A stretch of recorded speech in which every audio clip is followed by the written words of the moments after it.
Hey there, everybody. This is Kenny. Welcome back to another edition of the Leading from the Middle podcast. This is the podcast for middle managers who want to develop themselves, develop their teams, and improve their results.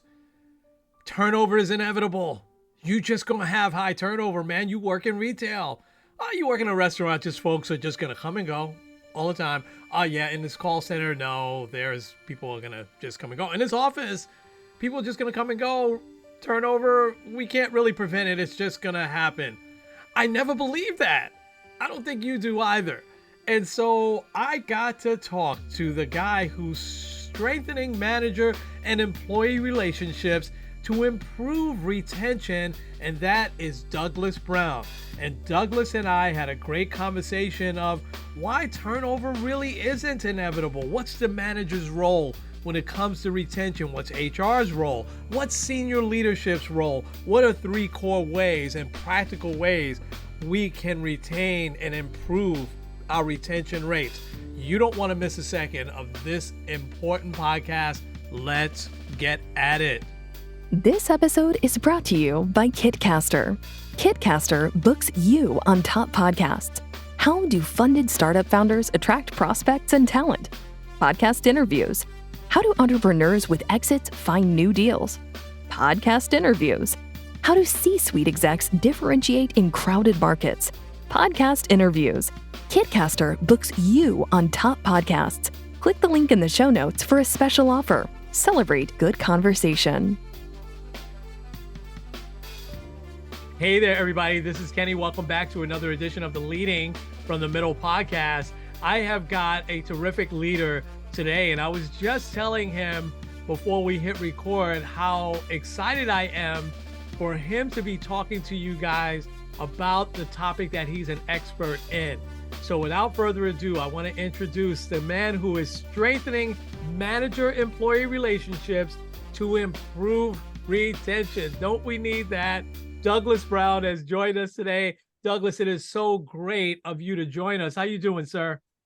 I'm doing well, Kenny, and thanks so much for having me on as a guest. I love talking about this subject, and I'm sure your listeners will hopefully get something out of the conversation. Oh, no question, no question. So I want to start here. What prompted you to take this on as a kind of lane specialty track for yourself? What happened in your backstory that said, you know what, I got to tackle this retention thing? Yeah, well, you know what, I will start with this then, Kenny. I think I've always kind of been passionate about employee workforce issues and workplace challenges. And, you know, when I go way back, we started the business back in the early 2000s that was providing employee recognition products to business organizations to help them appreciate and value their employees. And we did that for several years, still doing it a little bit on a part-time basis now with some partners. But, you know, after a while, I began to realize that there was much more to really getting the commitment and buy-in and, you know, motivation and all those things of your employees. And around 2008, 2009,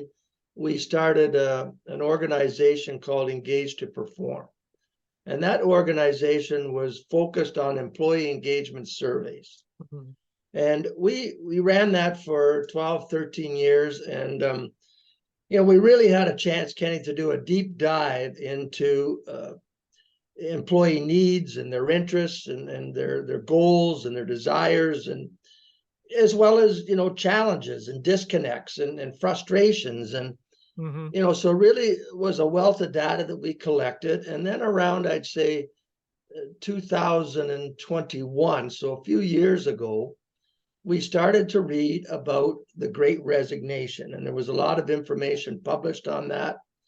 And in fact, resignation rates and turnover was increasing. And it was increasing fairly significantly. In fact, I think the rate's almost doubled in the last 10 years.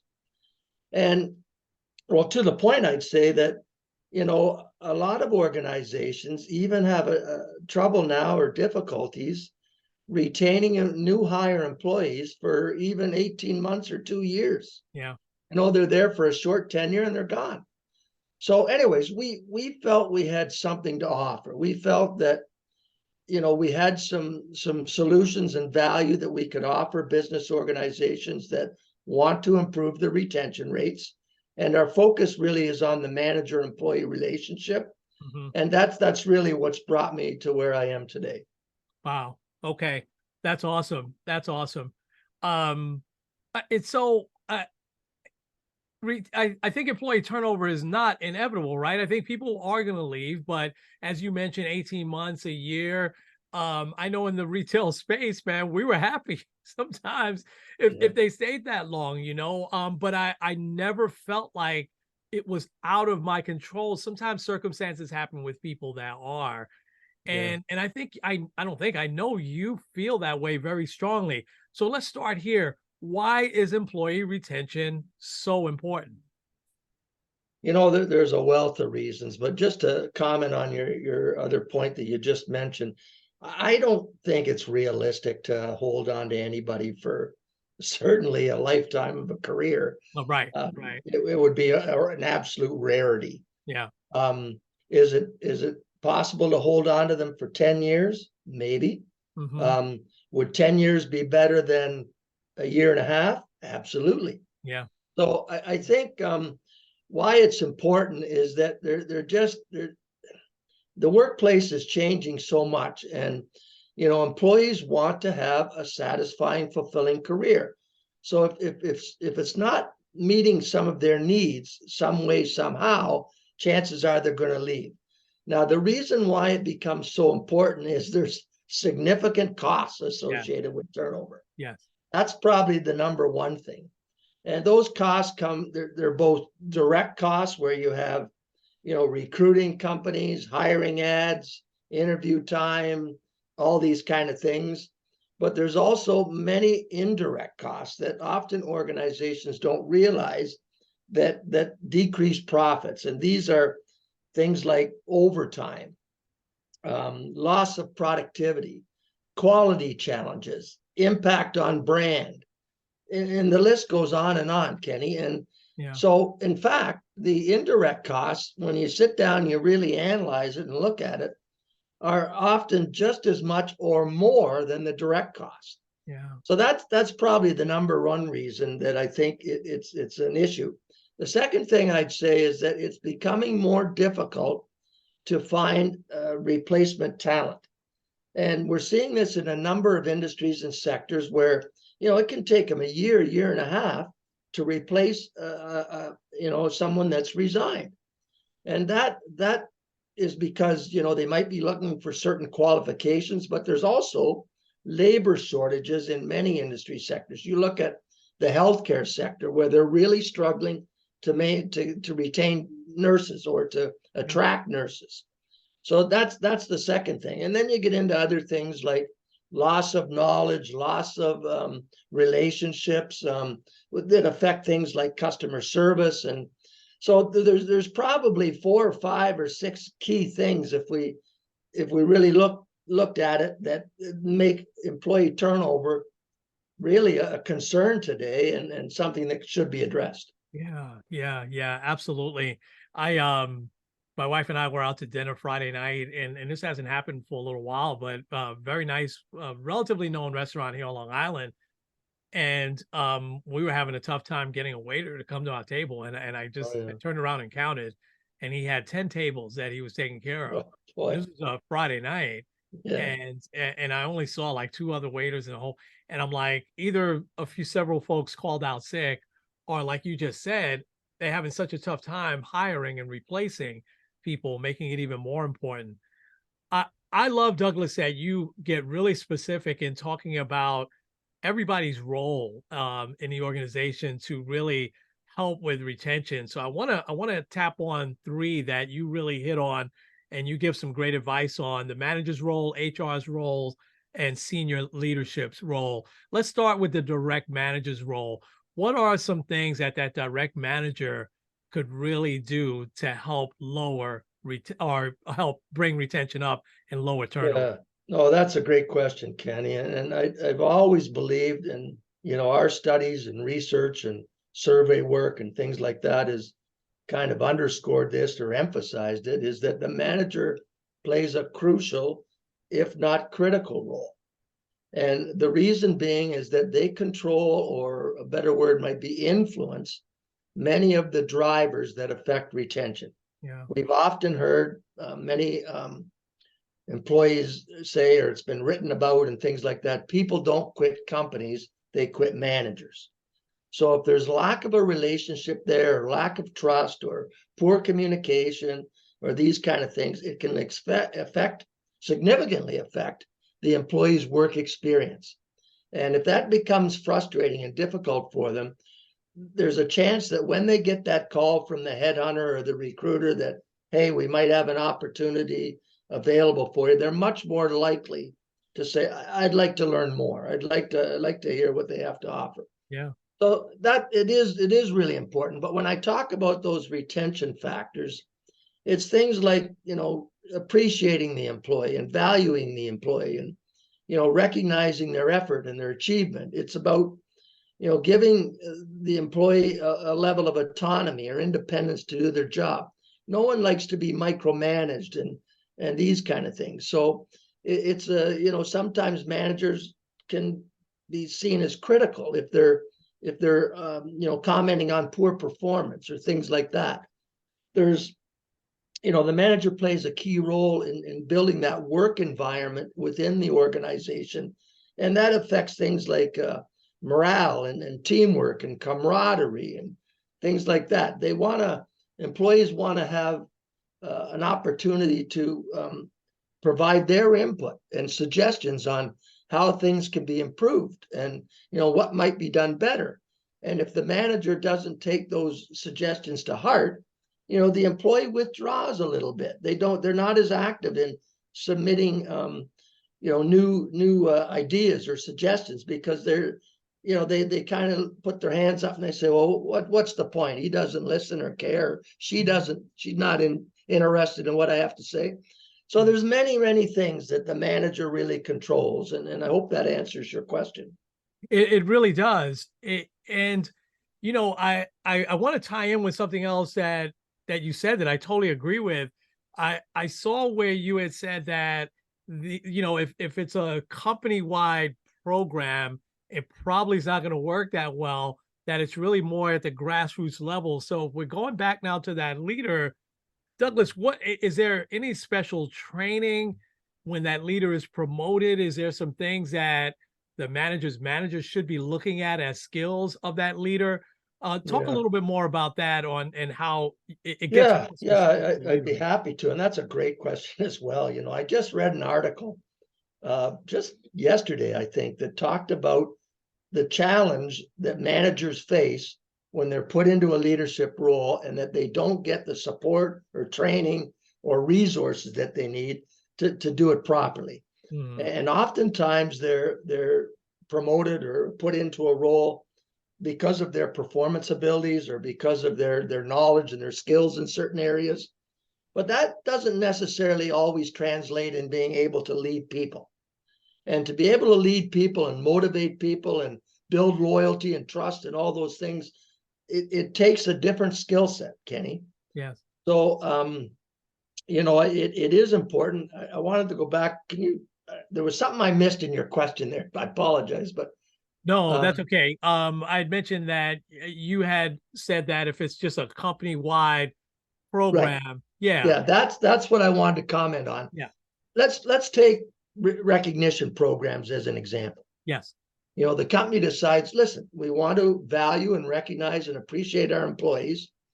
So they roll out a company-wide program, and it's available to all the managers and employees. But if the manager still isn't utilizing the program, or if they're recognizing the employee perhaps in the wrong way, and just as an example, let's say they give the employee a bottle of wine to show appreciation for completion of a project, and the employee is a recovering alcoholic. oh Well, God, then it really means nothing to them. Or yeah, if they have a big public ceremony in front of the whole company and bring the employee up on stage and hand them out an award and ask them to say a few words, and the employee is an extremely introverted individual, these kind of public displays they're really uncomfortable with, in the end, it doesn't really mean that much to them. So the key is where the manager can play a more important role is to get to know the employee, understand maybe how they could express appreciation in a way that would really be meaningful to the employee. And then I think that goes a long way. So I hope that answers your Yeah, question. oh, no doubt. It's not a one size fits all, which I think if there's a company wide, and I think there should be some sort of banner from the company that is, hey, this is what we stand for. But it's definitely at the grassroots level. How about human resources role, Douglas? What role do they play? Yeah, just one last comment on the manager. So Sure. I do think that it is very important to train the managers and help educate the managers on how important their role is in retention, because No I think a doubt. lot of times they don't realize it. And first step is knowing that they do have a key role, and then understanding what it is and developing the skills so that they can do that properly. No doubt. The HR also plays a very important role. And, oftentimes I think that organizations rely on the HR to implement programs that are going to work successfully. But as you mentioned earlier, Kenny, I think you said that there's no one size fits all, Yeah. and you're right in that. All employees are unique. They have their own interests, their own goals, their own skills and strengths and weaknesses and all those things. And I think the challenge for HR is that they really don't have an opportunity to understand all their individual employees. So they can put out blanket programs that sometimes meet the needs of employees, sometimes they won't meet the needs of employees. So, but where I think they really do play a critical role is helping those managers develop that skill set and an understanding, and then working towards building the programs that can help the leadership team as well as the employees build up the culture and the workplace environment and the employee experiences that really resonate with the employees and are rewarding and fulfilling and really want them to say, hey, I'm enjoying it here.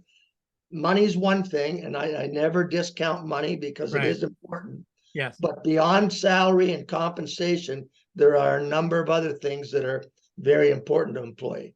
And one other thing that I'll maybe mention on the HR department is I think they have an opportunity to run surveys or feedbacks or town halls or arrange these kind of open forums and discussions, because I think they really have to keep a pulse on the overall organization, what's going on internally. Are we facing challenges with employee resignations? Are we facing high absenteeism rates? And also gathering that feedback through surveys and then taking action on those things, because one of the real challenges is if you're getting feedback and you don't act on it, again, it leads to frustrations with the employees. Yeah, absolutely. And I love everything that you said. And unfortunately, in my experience, at times HR has gotten bogged down in, um, behavioral issues and things like that, and guiding them at legal issues, and kind of losing track of everything you just talked about. So it'd be great if we kind of get back, if we see HR groups get back to everything you just said. How about senior leadership, Douglas? Where do they come in? What role do they play? Yeah, here again, all these roles are important, Yes. Kenny, and the manager plays a crucial role, and they're probably in the strongest position to influence a lot of those retention drivers. HR has the important role, as we just discussed. But, I guess, there's the old saying, it all starts at the top. Mm, And, yeah. without that commitment by senior leadership to say, listen, we're investing a lot of money in our workforce and our talent and our employees, and it's paramount that we retain them. And I think I see some organizations getting away from that a little bit, where I see now, instead of focusing on talent retention. They're focusing on talent acquisition. Mm, And there's no doubt it's important if they're growing and they're expanding. sure. But at the same time, if you're investing all your time and effort and monies into acquiring talent and not watching the talent retention side of the equation, you can see a lot of people leaving, and then it just becomes an endless cycle. Mm, So back to the comment about leadership, they're the ones that set policy. They're the ones that invest the money. They're the ones that provide the resources and the programs and the support. And I also say they're the ones that really stress the importance of this and interact with HR to make sure that they're understand their role and they're fulfilling their role and how are they helping, but also helping managers and telling managers, maybe meeting with managers and saying, look, retention is something we really value here. We've got a great team of highly talented, educated employees. We've invested a lot of money in them. We really want to work to retain them. However, we can't do it alone. yeah. We need your help, Mr. or Mrs. Manager, to really help us with this. And it's not just about that manager focusing on performance. They have to build relationships and communicate well and build those experiences. But understanding their role, I think, has to come from the senior leaderships to really emphasize to the managers what that role should be. So critical. Absolutely. So critical. Yeah. This has been amazing. I've got a couple of more questions for you and Sure, such yeah. great advice you're giving. You talk about 3 core ways that you can improve retention. Tell us a little bit about those. Yeah, I would say there are 3 core drivers, and there's actually a 4th I'll mention afterwards. But when we looked at all of our data through the years and things like that, we boiled it down to around 20 key retention drivers, and some of them are what we call or classify as engagement drivers. Mm-hmm. And we further break that down into personal engagement drivers and emotional engagement drivers. So the first core element that we talk about is cultivating engagement drivers. Mm-hmm. Again, back to my example about recognition. The manager, or it could be someone from HR, but someone within that leadership team or group or management group has to be responsible for recognizing and appreciating. They also have to understand what would be meaningful for the employee. So part of that training, I guess, is to help managers understand or help them realize how they can make a difference. Mm-hmm. If you look at autonomy is another one.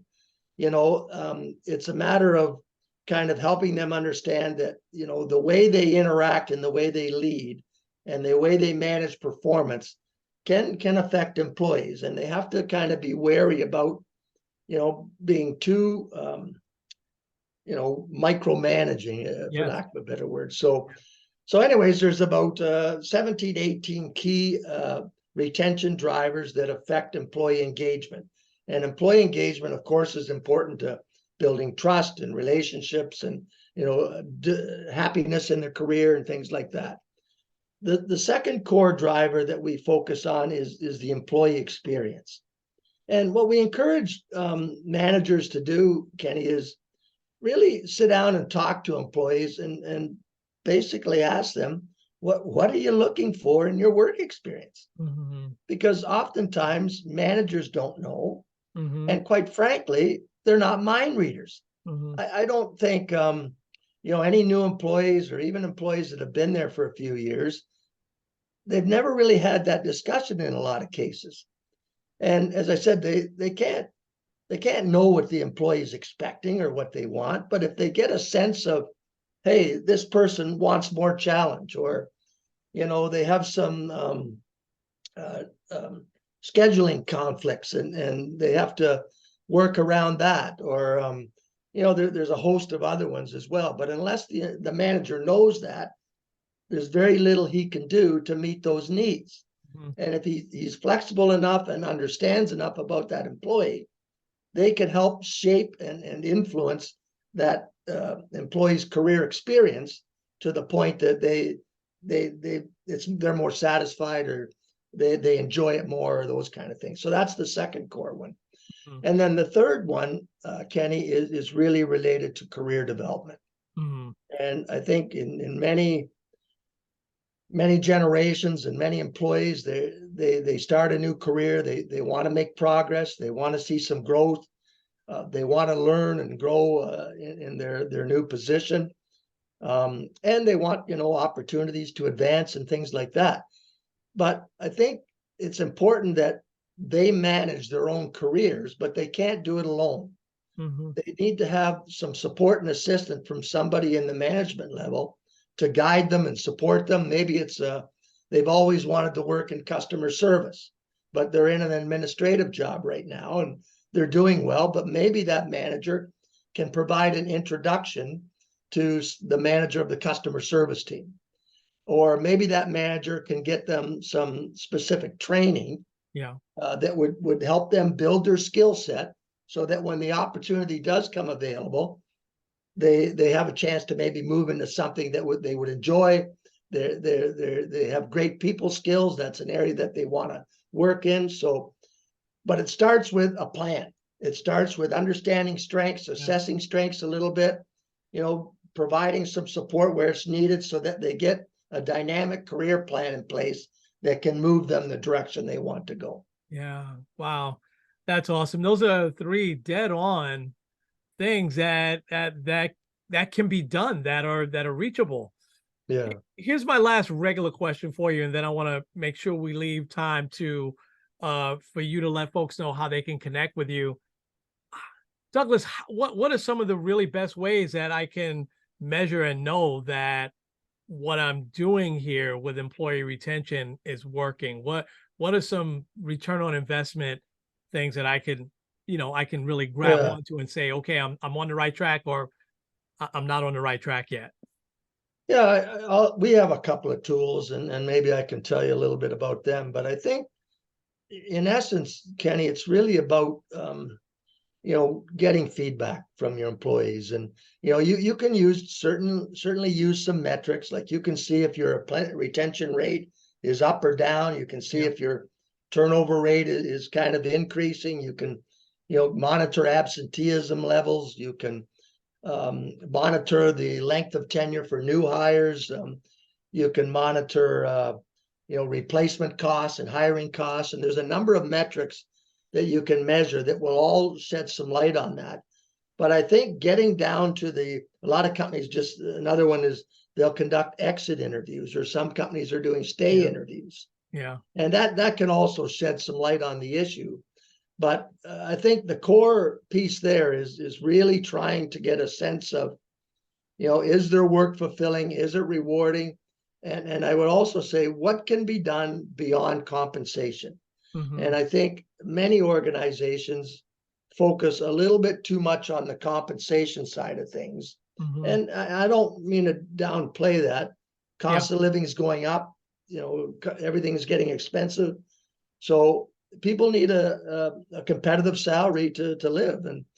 But if you are competitive in your pay package, and you can prove that through some studies and things like that, there's often other reasons that are just as important, if not more important, and it's understanding those reasons. So I hope that's answered your question. I hope I didn't miss anything there. No, that was perfect. And a great answer. Makes so much sense. Can I just take a quick moment? Yes. If I may, Of we course. have a couple of tools that we use. One is called our Retention Risk Analyzer.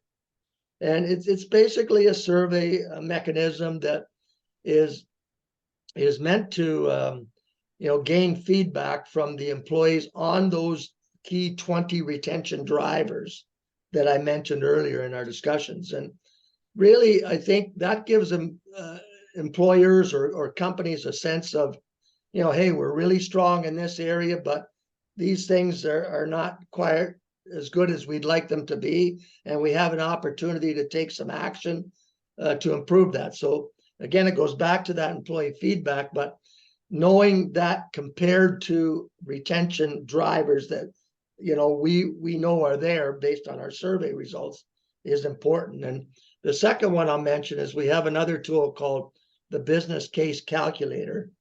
And that is really to help companies understand if there's an attractive ROI from investing in retention strategies. And I think that's important as well, because everybody wants to ensure they're going to get a return for their investment. Let's say they want to train their managers. There's a cost to that. But what can come back to them if they can reduce their turnover rates by 20% or 25 or 15%? What are the returns? And I think that can show them what benefits can be realized. That's awesome. And those sound like amazing tools. And that's a great segue into my last question for you, which is, how can people connect with you and contact you? Yeah, the best way is probably by email. I have a LinkedIn profile as well. You can find me on LinkedIn. It's Doug Brown at Manage to Retain. My email address is dbrown, so D for Doug, and then Brown like the color, dbrown at manage, MANAGE, the number 2, not the word, but the number 2, and then the word retain, RETAIN.com, dbrown at managetoretain.com. And then I'll also, that's our website as well, Kenny. It's www.managetoretain.com. And we have a contact us form on there that can easily reach us through that. Awesome. Douglas, this has been incredible. Thank you so much for being so generous with your time and for just passing along some great knowledge, but so important, especially in the industries that I've supported in the past. I support every industry now, but man, you mentioned the nurses earlier, and so we're not just talking about serving dinner, right? And a knucklehead and his wife out to dinner, right? We're talking about lives being saved, by just being able to retain good nurses. And so it's really, really important work that you're doing. Please keep doing it. And can't wait to get this out and let people really hear your message, and hopefully some folks will decide to work with you. Yeah, that'd be wonderful. And thanks so much to you, Kenny, for the opportunity to join you. I've truly enjoyed it. It's been a pleasure, and I look forward to any other opportunities to say hello again. And absolutely. Or if your audience reaches out, we'd be more than happy to talk to them. Absolutely. That's awesome. Well, we will leave it there, folks. This has been Kenny and Douglas. This has been the Leading from the Middle podcast. We'll talk to you real soon.